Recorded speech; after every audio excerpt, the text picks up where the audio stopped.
Thank you so much for joining us as we discuss the recently adopted revisions to Louisiana's accountability system.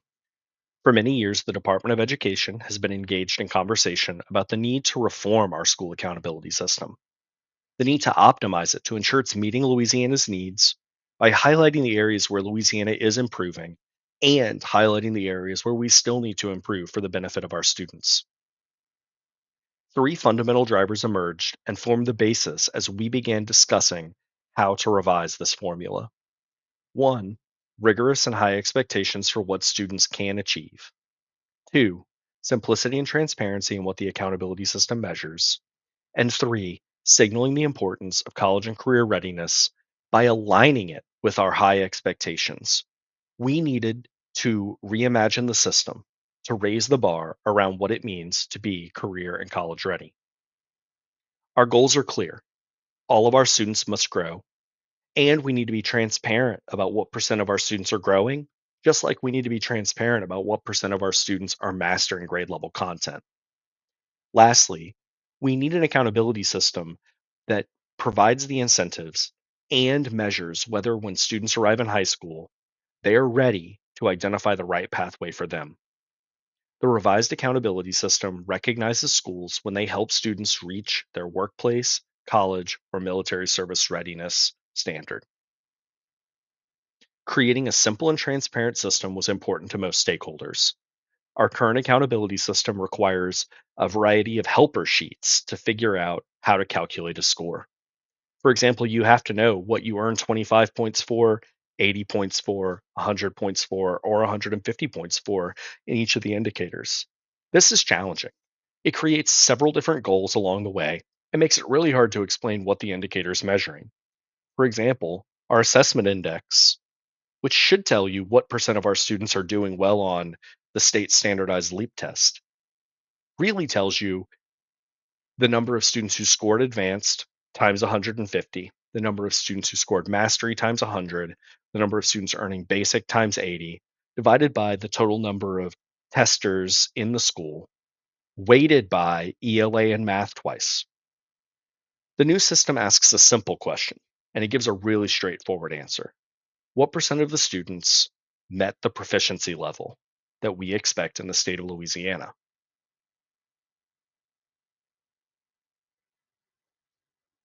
College and career readiness was recently defined by Bessie and the Board of Regents.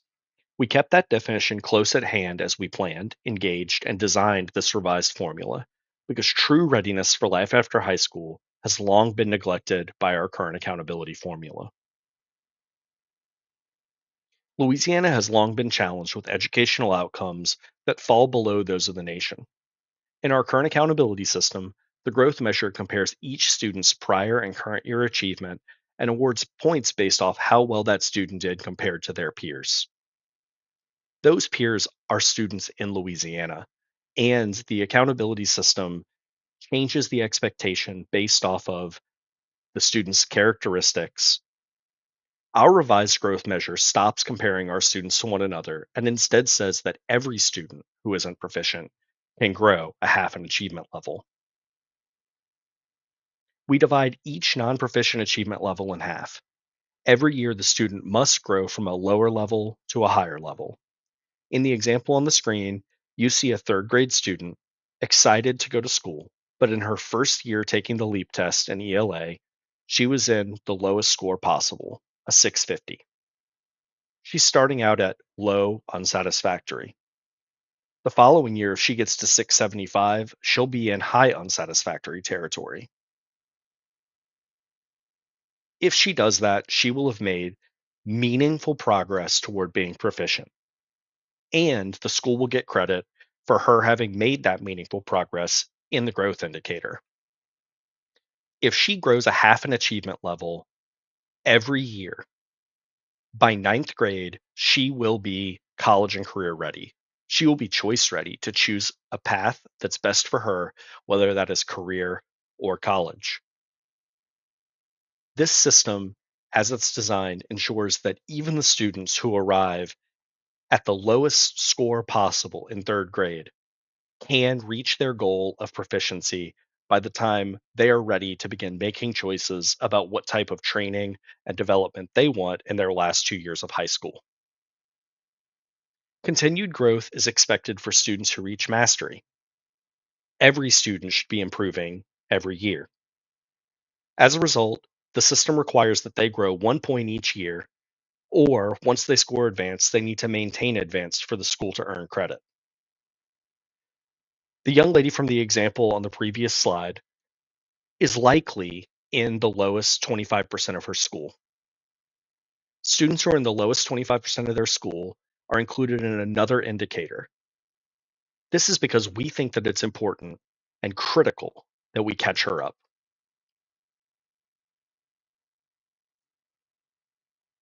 We're now starting to see our scorecard filled in. You'll see here the percent of students improving year over year in math and English. And then below that, you'll notice a second set of math and English, which is math or English growth for the lowest 25% of students, those students who are farthest behind in their school. All student groups are represented in these four indicators. English learners take an additional assessment that measures their English language acquisition. This is included as its own indicator because this assessment's not included elsewhere in the formula. Proficiency matters. Just like making real progress every year in the growth measure is our goal for every student, mastery is our goal for every student as well. We've been able to simplify this measure, which I talked a little bit about earlier in my example about the assessment index. This simplicity is asking and answering a single question. What percent of students reach proficiency or above in this school? We continue to incentivize helping students reach advanced status through the growth measure and are able to provide two transparent and clear indicators of how that school is doing in terms of overall proficiency rates and student progress. You see here a clear, transparent indication of how students are doing across these measures. On the left, what percent of students are growing? On the right, what percent of students are proficient? This completes the K 8 scorecard. You'll see these same factors appear on the high school scorecard. This creates a strong foundation for preparing students to be literate, numerate, civic minded, and critical thinkers that will help them when they get to high school to be prepared to choose their post secondary pathway, either career or college.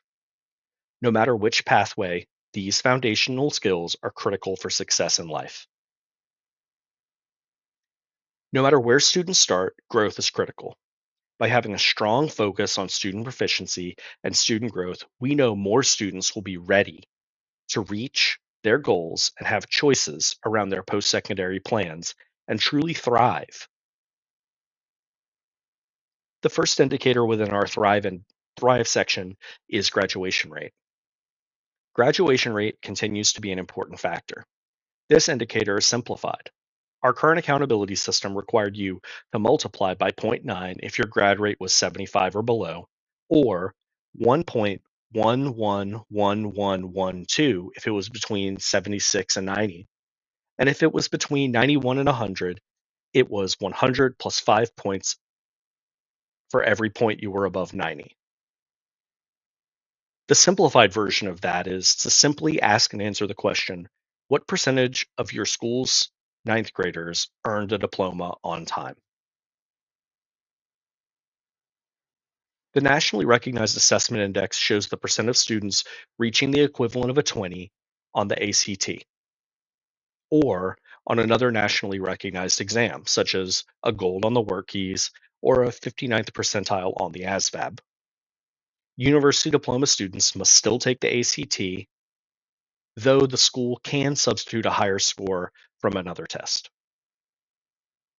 Louisiana's current accountability formula had an indicator that was supposed to recognize credential attainment. In reality, a school could earn 100 for graduating all of its students on time. Low level and high quality credentials represented bonus points within that indicator. In the new indicator, we ask what percent of students are really ready for life after high school. College ready grads who earn a 20 on the ACT can demonstrate that through a variety of ways to earn college credit. Graduates can also demonstrate readiness by earning high quality, industry recognized credentials that are valued by business and industry, as well as having valuable work based learning experience. Lastly, and certainly not least, we for the first time included in our accountability system a recognition of our students who choose to serve our nation in the United States military. Work based learning will be phased in over time, and those requirements will be included on another slide.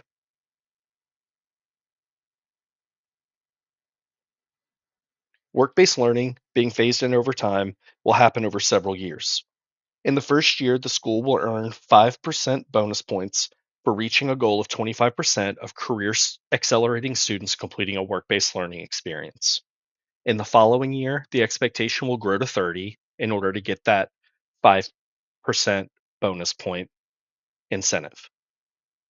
This will continue to happen annually until we reach 65% as the expectation, at which point the indicator's bonus point will go away, and instead it will be replaced with an expectation that any student who's accelerating in career readiness will have had a meaningful workplace experience. So here's the complete scorecard. How do you calculate the school's overall score? It's a simple, straightforward average. You just average together each of these 12 indicators that you see for that particular school district, and that is the school's final score. In fall of 2024, the department will set cut scores for three scales: elementary or middle schools, the second is high schools, and the third is districts. This simulated data will be used to set the minimum and maximum score for grades A through F to be used for the first time the scores will count in 2026.